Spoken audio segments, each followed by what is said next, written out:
പാലക്കാട് എടത്തനാട്ടുകരയിൽ കാട്ടാനാക്രമണത്തിൽ കൊല്ലപ്പെട്ട കർഷകൻ ഉമ്മർ വാലിപ്പറമ്പിന്റെ പോസ്റ്റ്മോർട്ടം പൂർത്തിയായി. നെഞ്ചിനും വയറിനുമേറ്റ പരിക്കാണ് മരണകാരണമെന്നാണ് പ്രാഥമിക പോസ്റ്റ്മോർട്ടം റിപ്പോർട്ടിൽ പറയുന്നത്. ഇതിനിടെ കഞ്ചിക്കോടും കാട്ടാനാക്രമണമുണ്ടായി. രാവിലെ 11:30ഓടെയാണ് കാട്ടാന ആക്രമണത്തിൽ കൊല്ലപ്പെട്ട കർഷകനായ ഉമ്മർ വാലിപ്പറമ്പിന്റെ പോസ്റ്റ്മോർട്ടം നടപടികൾ പാലക്കാട് ജില്ലാ ആശുപത്രിയിൽ പൂർത്തിയായത്. ഉമ്മറിന്റെ വാരിയലിനും നട്ടെല്ലിനും പൊട്ടലുണ്ട്. ആന്തരിക രക്തസ്രാവം ഉണ്ടായെന്നും പ്രാഥമിക റിപ്പോർട്ടിൽ പറയുന്നു. പ്രദേശത്ത് വന്യമൃഗശല്യം രൂക്ഷമാണെന്ന് നാട്ടുകാർ പറയുന്നു. സംഭവത്തിൽ പ്രതിപക്ഷ നേതാവ് വി.ഡി. സതീശൻ സർക്കാരിനെതിരെ രൂക്ഷമായ വിമർശനമുന്നയിച്ചു. മലയോരത്തെ ജനങ്ങളെ വിധിക്ക് വിട്ടുകൊടുത്തിരിക്കുകയാണ് ഈ സർക്കാർ. ഏറ്റവും കൂടുതൽ ക്രൂരത ഈ സർക്കാർ കാണിക്കുന്നത് മലയോരത്തെ ജനങ്ങളോടാണ്.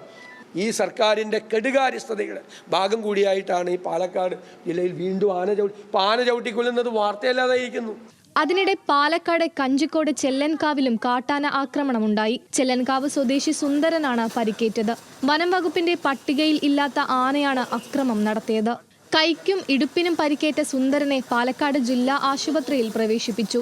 കാട്ടാന ആക്രമണം തടയുന്നതിൽ വനം വകുപ്പിന് അനാസ്ഥയെന്നാരോപിച്ച് മണ്ണാർക്കാട് DFO ഓഫീസിലേക്ക് യൂത്ത് ലീഗ് പ്രതിഷേധ മാർച്ച് നടത്തി. ന്യൂസ് മലയാളം, പാലക്കാട്.